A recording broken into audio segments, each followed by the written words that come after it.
भारत में एक मुहावरा खूब चलता है, हार्टलैंड पॉलिटिक्स। मानव शरीर में एक हार्ट होता है, लेकिन भारतीय राजनीति में दो हैं, उत्तर प्रदेश और बिहार। आज हम दूसरे दिल माने बिहार की बात करने जा रहे हैं।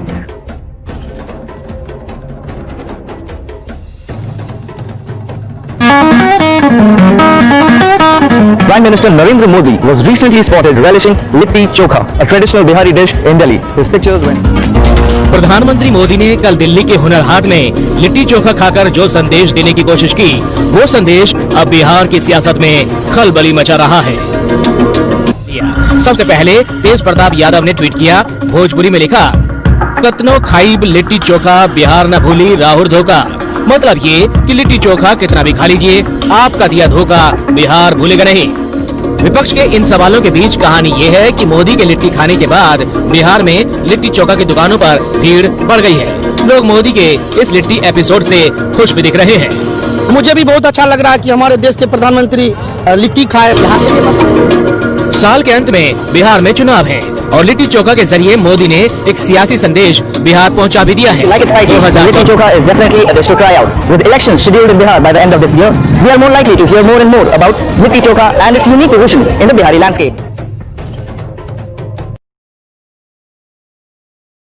पीएम मोदी ने कहा था कि छठ पूजा तक पूरे देश में गरीबों को मुफ्त अनाज देंगे। बिहार में सिर्फ बीजेपी के विरोधियों ने चुनावी घोषणा पत्र करार दे दिया।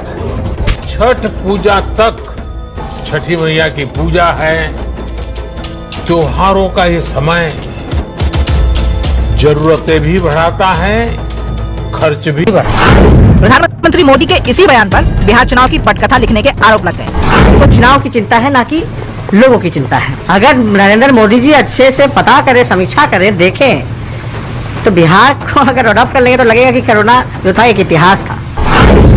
तेजस्वी यादव ने प्रधानमंत्री पर यह आरोप क्यों लगाए, इसके लिए दो बातें समझ। बिहार में समय से विधानसभा चुनाव हुए तो 2020 के अक्टूबर-नवंबर में चुनाव हो जाएंगे। बिहार की बड़ी आबादी कोरोना काल में घर वापस लौटी, जिन्हें इस योजना का सीधा लाभ मिलने का दावा किया जा रहा है। बिहार सरकार में उप मुख्यमंत्री और बीजेपी नेता ने आरजेडी के चुनावी मतलब को गलत बताया है। बिहार में सियासी हलचल इस वक्त बेहद तेज है। बयानों के तीर चल रहे हैं। जन अधिकार पार्टी के नेता पप्पू यादव ने एक बार फिर थर्ड फ्रंट कास्ट की गुफा छोड़ा है। पप्पू ने कहा है कि एलजेपी, कांग्रेस और जन अधिकार पार्टी को साथ मिलाकर नया फ्रंट करने की तैयारी इस वक्त चल रही है। बिहार में तीसरा फ्रंट बनाने की तैयारी में इस वक्त पप्पू यादव, और उनका ये कहना है कि देखिए आने वाले वक्त में ये तस्वीर भी बहुत जल्द साफ होती नजर आएगी, जहां कांग्रेस और एलजेपी यानी कि जन अधिकार पार्टी, कांग्रेस और एलजेपी एक साथ आपको नजर आ सकते हैं। और इसकी पहल की शुरुआत पप्पू यादव ने कर दी है। हम कोशिश करेंगे और भी लोगों से मिलने का कोशिश करेंगे। सर मैं तो कांग्रेस को कह रहा हूँ, शुद्ध बुद्धि हो, रघुपति राघव राजा राम, कांग्रेस को शुद्ध बुद्धि दे भगवान। तो पप्पू यादव के स्टेटमेंट को देखा जाए तो ये साफ लगता है कि पप्पू यादव भी समझते हैं कि इसकी राह इतनी आसान नहीं है थर्ड फ्रंट की। हालांकि पप्पू यादव के दावे को कांग्रेस ने खारिज कर दिया है। कांग्रेस प्रवक्ता राजेश राठौर ने कहा कि बिहार में तीसरे मोर्चे की जरूरत ही नहीं है और न ही इस मुद्दे पर कांग्रेस नेतृत्व की किसी से कोई बातचीत हुई है। वहीं जेटली ने कहा कि बिहार में कोई भी मोर्चा बनाए, इससे कोई फर्क नहीं पड़ने वाला है। विधानसभा चुनाव है और इससे पहले इस तरह की बयानबाजी कर लीजिए, इस तरह की कोशिश कर लीजिए, ये हर बार नजर आती है, लेकिन तीसरा फ्रंट कभी बनता हुआ नजर नहीं आता। लेकिन हालांकि इस बार फिर से पप्पू यादव ने रात जरूर छेड़ दिया है। जेडी कोटे के 4 मंत्रियों ने प्रेस कॉन्फ्रेंस कर नीतीश कुमार को देश का सबसे बड़ा दलित प्रेमी मुख्यमंत्री बता दिया। हालांकि 5 दिन पहले तक नीतीश सरकार में कैबिनेट मंत्री रहे श्याम रजक इसे ढकोसला बता रहे हैं, क्योंकि अब वो आरजेडी के पाले में है। और देखिए, समझने की कोशिश करते हैं कि बिहार की सियासत में दलित आखिर खास क्यों है, क्यों सियासी खेलों में दलितों का हितैषी बनने की होड़ लगी हुई है। दरअसल बिहार में 16% दलित वोटर हैं। अनुसूचित जाति के लिए बिहार में कुल 38 सीटें आरक्षित की गई हैं। और देखिए, बिहार के दलित समुदाय में 22 जातियां आती, यानी 22 समुदाय दलित हैं। नीतीश कुमार ने 22 जातियों में से 21 को महादलित घोषित कर रखा है। 2015 में आरजेडी ने सबसे ज्यादा 14 दलित सीटों पर जीत दर्ज की थी और इसी दलित वोट बैंक को लेकर तमाम पार्टियां दलितों पर अपना दलितों के नाम पर श्याम रजक ने घर वापसी की, तो क्या अब दलितों के नाम पर मांझी भी घर वापसी कर रहा है? देखिए, सब दिन हम लोग कहते हैं कि राजनीतिक संभावनाओं का खेल है। कौन कहां किस दल में जाएगा, कहा नहीं जा सकता है, खास करके अहम चुनाव के अवसर पर। नीतीश कुमार जी के साथ भी बात हो सकती है, अगर ऑफर देंगे कि हाँ साहब सम्मानजनक सीट मिल जाए और पार्टी का विलय, कुछ लोग कहते हैं कि पार्टी का विलय करना चाहते हैं, हिंदुस्तानी अवाम मोर्चा से वोट विजय। श्याम रजक ने जेटली छोड़ आरजेडी का दामन थामा तो बिहार की सियासत में दलित प्रेम और दलित विरोध की बहस एक बार फिर से छिड़ गई है। और इसी बहस के बहाने पाला बदलने का दौर भी शुरू हो चुका है। बिहार के कोई ऐसा थाना नहीं है जहाँ दलितों के साथ हत्या बलात्कार इसके साथ छिड़कानी नहीं हो रही है। 1300 रुपया हमने दिया, खर्च हुआ सिर्फ 11%। तो ये क्या दर्शाता है?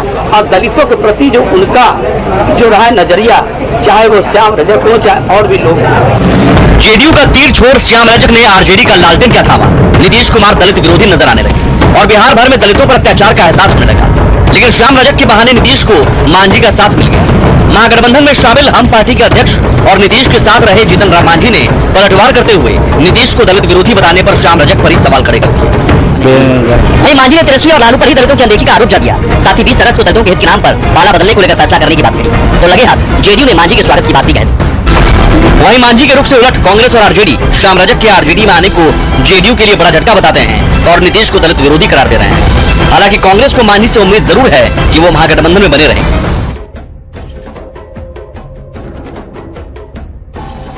और खबर है बिहार से। बिहार में चुनावों के लिए तैयारी जोर शोर से एक तरह से शुरू हो गई है। चुनाव आयोग की सक्रियता और कोरोना के कारण दिए दिशा निर्देशों ने किसी भी तरह के संशय को अब समाप्त कर दिया है। बिहार में विधानसभा चुनाव प्रस्तावित है तो झारखंड में 2 सीटों पर उपचुनाव होना है। लिहाजा चुनाव आयोग ने कोरोना महामारी के दौरान चुनाव कराए जाने को लेकर गाइडलाइंस जारी कर दी है। इस गाइडलाइंस के मुताबिक उम्मीदवार ऑनलाइन पर्चा भरेंगे। नामांकन के दौरान केवल 2 लोग साथ होंगे। रोड शो के दौरान सिर्फ 5 गाड़ियों को परमिशन। डोर टू डोर कैंपेन की अनुमति होगी। डोर टू डोर कैंपेन में सिर्फ 5 लोग होंगे। कोरोना पॉजिटिव वोटर को टोकन दिया जाएगा। कोरोना पॉजिटिव वोटर अंतिम घंटे में वोट करेंगे। वोटिंग से पहले मतदाताओं को ग्लव्स दिया जाएगा। वहीं कांग्रेस के कार्यकारी अध्यक्ष राजेश ठाकुर चुनाव आयोग के फैसले पर हैरान हैं। राजेश ठाकुर ने कहा है कि चुनाव आयोग का फैसला चौंकाने वाला है। जो चुनाव प्रचार करने आएंगे वो लंबे समय तक कैसे कैंपेन कर पाएंगे? चुनाव आयोग को और सोचने की जरूरत है। भले ही कांग्रेस चुनाव आयोग के फैसले पर हैरान है, लेकिन झारखंड बीजेपी ने चुनाव आयोग के गाइडलाइन का स्वागत किया है। भारतीय जनता पार्टी स्वागत करती है। झारखंड के दुमका और बेरमो विधानसभा सीट पर उपचुनाव होने हैं। जाहिर है ये गाइडलाइन वहां के लिए भी है। और खबर है बिहार से। बिहार में चुनावों के लिए तैयारी जोर शोर से एक तरह से शुरू हो गई है। चुनाव आयोग की सक्रियता और कोरोना के कारण दिए दिशा निर्देशों ने किसी भी तरह के संशय को अब समाप्त कर दिया है। राजनीतिक दलों की गतिविधियों का जायजा लिया हमारे सहयोगी मनीष कुमार ने। शनिवार सुबह भाजपा के पटना के दफ्तर में चहल पहल देखी गई। दीवारों पर नए पोस्टर और बैनर लगाए जा रहे थे। मौका था राज्य कार्यकारिणी की 2 दिवसीय बैठक का, जहां अधिकांश सदस्य और अब बिहार के प्रभारी महाराष्ट्र के पूर्व मुख्यमंत्री देवेंद्र फडणवीस वर्चुअल माध्यम से जुड़े। बिहार भाजपा दफ्तर में 70 से अधिक नेता कोरोना से प्रभावित हो चुके हैं। में जुड़ेंगे। वहीं इसकी तुलना में विपक्षी राष्ट्रीय जनता दल कार्यालय में नेता तो नजर नहीं आए, लेकिन कार्यालय में तेजी से काम चल रहा है। नए पोस्टर और बैनर लगाए जा रहे हैं। वहीं जनता दल यूनाइटेड के कार्यालय में इन दिनों संवाददाता सम्मेलनों का दौर चल रहा है, जिसमें राष्ट्रीय जनता दल यूनाइटेड के विधायक शामिल हो रहे हैं। शनिवार को तो सभी दलित मंत्री और नेता सरकार की उपलब्धियां गिनाने में लगे थे, लेकिन यहाँ भी निर्माण कार्य जोरों से चल रहा है। वहीं मुख्यमंत्री नीतीश कुमार चुनाव के मद्देनजर अपने सरकारी कार्यालय से वीडियो कॉन्फ्रेंसिंग के माध्यम से उद्घाटन, शिलान्यास या कार्यारंभ कर रहे हैं और भाषण में लेकिन एक बात कहना नहीं भूलते। उपलब्धता के लिए और बेहतर बनाने के लिए तो पहले जर्जर तार था वो बदल दिया, कनेक्शन दे रहे हैं खेती के लिए भी और इसकी शुरुआत कर दी और आगे मौका मिलेगा तो हर खेत तक सिंचाई के लिए पानी पहुंचा दें। बीजेपी की जो फिर से पूरी तरह चुनावी मोड में आ गई है। प्रदेश कार्य समिति की बैठक हुई है। वीडियो कॉन्फ्रेंसिंग के जरिए आयोजित की गई ये बैठक और ये बैठक कल भी होने वाली है। प्रदेश अध्यक्ष संजय जायसवाल को प्रदेश चुनाव समिति का प्रभार भी सौंप दिया गया है। कार्यकारिणी की बैठक में राजनीतिक प्रस्ताव भी पेश किए गए हैं। संजय जायसवाल ने अपने भाषण में केंद्र सरकार के कामों का जिक्र किया और साथ ही लालू राबड़ी सरकार की यादें भी दिलाई। बिहार चुनाव प्रभारी और महाराष्ट्र के पूर्व मुख्यमंत्री देवेंद्र फडणवीस ने बिहार में एनडीए सरकार की तारीफ की और केंद्र सरकार के कामों के बारे में बताया, जबकि नंदकिशोर यादव लालू राबड़ी सरकार और राम मंदिर का याद दिलाना नहीं भूले। झारखंड के दुमका और बेरमो विधानसभा सीट पर उपचुनाव होने हैं। जाहिर है ये गाइडलाइन वहां के लिए भी है। झारखंड में सत्ता की अगुआ और बड़े भाई की भूमिका निभा रहा जेएमएम बिहार में भी महागठबंधन के तहत चुनाव लड़ने की तैयारी में है। बिहार में महागठबंधन के कई साझेदार हैं। ऐसे में जेएमएम की दावेदारी और तैयारी 12 सीटों पर चुनाव लड़ने की है। हालांकि अभी सीट शेयरिंग का फॉर्मूला तय होना बाकी है। जेएमएम महासचिव विनोद पांडे का दावा है कि सीएम हेमंत सोरेन और बिहार के नेता प्रतिपक्ष तेजस्वी यादव के बीच 2 दौर की बात हो चुकी है। हम चुनाव आयोग के गाइडलाइंस के तहत तैयारी कर रहे हैं।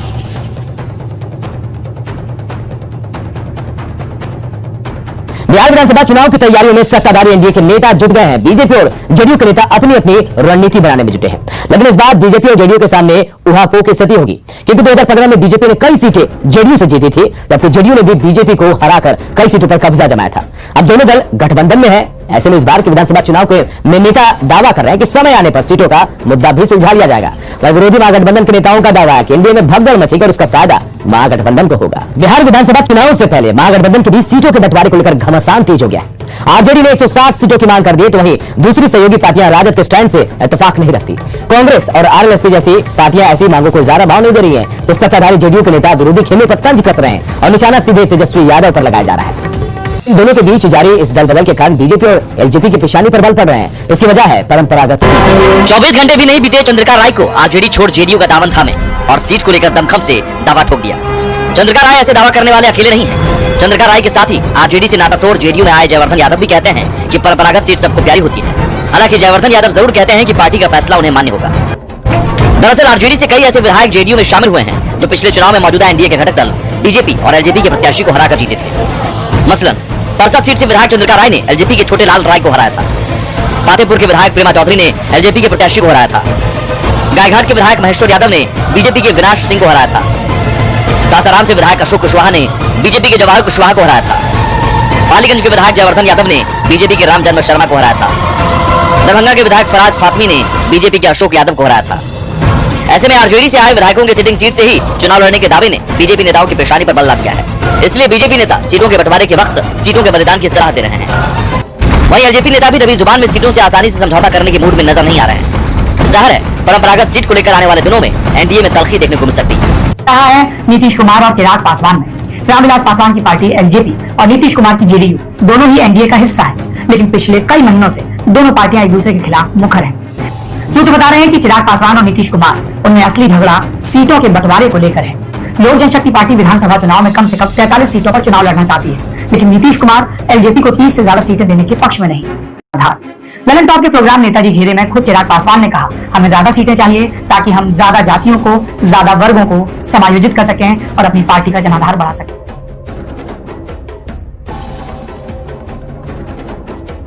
नीतीश कुमार और चिराग पासवान में। रामविलास पासवान की पार्टी एलजेपी और नीतीश कुमार की जेडीयू दोनों ही एनडीए का हिस्सा है, लेकिन पिछले कई महीनों से दोनों पार्टियां एक दूसरे के खिलाफ मुखर हैं। एलजेपी अध्यक्ष चिराग पासवान इन दिनों नीतीश सरकार पर लगातार हमलावर है।